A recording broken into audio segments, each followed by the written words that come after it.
Well, turning now to Washington and the ferocious battle over government spending heating up with Congress back from summer break. The House has 19 days to pass key spending bills to avoid a government shutdown. But with the budget deficit set to double this fiscal year, some conservative Republicans are saying enough is enough.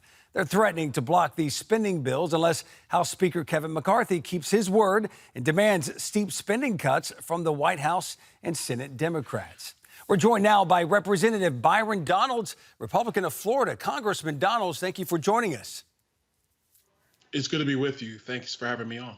Well, you're a member of the House Freedom Caucus, which is taking a tough line on spending cuts, with some of you saying a government shutdown is okay if that's what it takes. Republicans seem to always get blamed for government shutdowns. Representative, are you okay with that being blamed?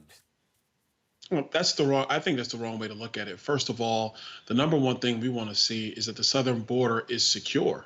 And so if the Senate Democrats and Joe Biden decide to shut down the government because they refuse to secure our southern border, that's on them, not on us. We have a responsibility not just to the states of Texas, New Mexico, Arizona, and California, but also to the people in New York, Chicago, and a lot of these blue sanctuary cities that are being overrun by this migrant crisis created by Joe Biden. That's number one.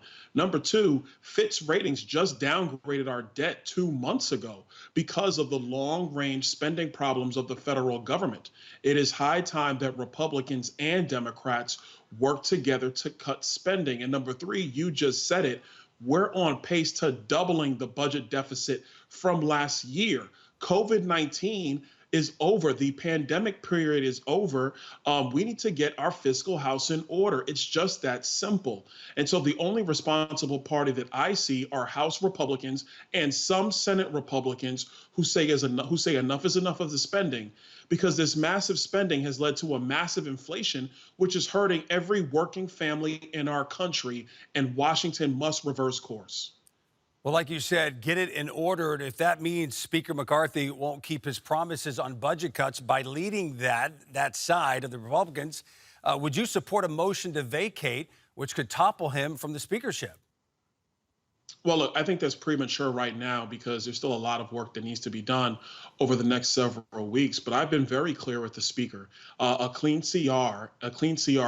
continuing resolution just to keep the Joe Biden, Nancy Pelosi spending and policy going is just not going to work. I think the speaker understands that, and I think he's going to respond in kind.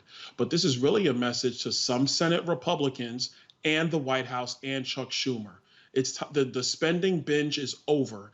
It's time for us to get the fiscal house in order, period. And look, I'm a new member to Congress, relatively new. I don't care about what happened in the past. I care about what's happening right now. And we have one irresponsible, out of touch party that is not paying attention to what's going on in America, and that is the Democrat Party led by Joe Biden.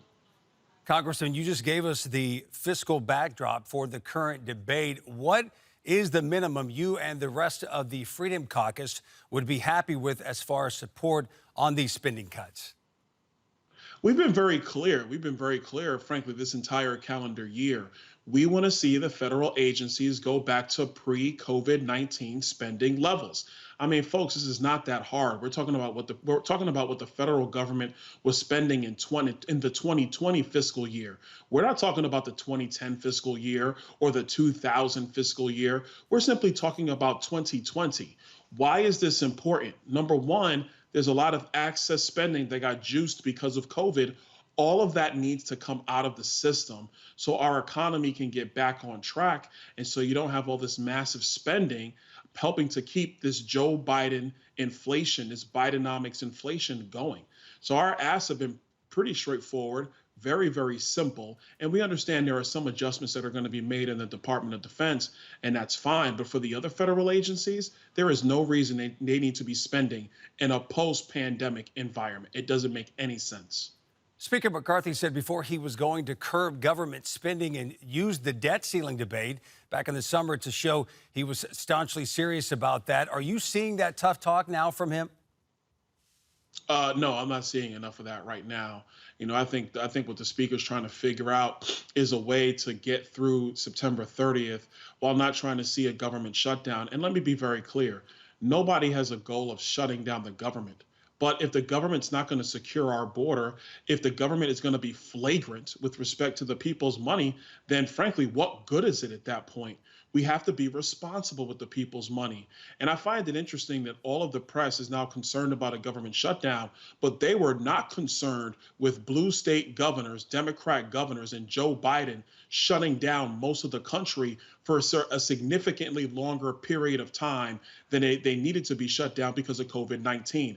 They weren't concerned about the school kids who were locked out of schools for more than a year, falling behind in their academic achievement abilities, and may have some serious economic consequences for the country over the long term. They weren't concerned about that. But talk about an agency or two being closed for 3 days, and now the press is saying it's Armageddon. I just don't see it that way.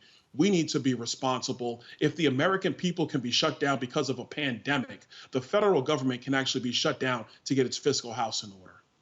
Congressman Donald's always making us smarter every time you appear here on Centerpoint. We appreciate you joining us today. Please come back as things develop over the next couple of weeks, 19 days that is. We appreciate it, Congressman.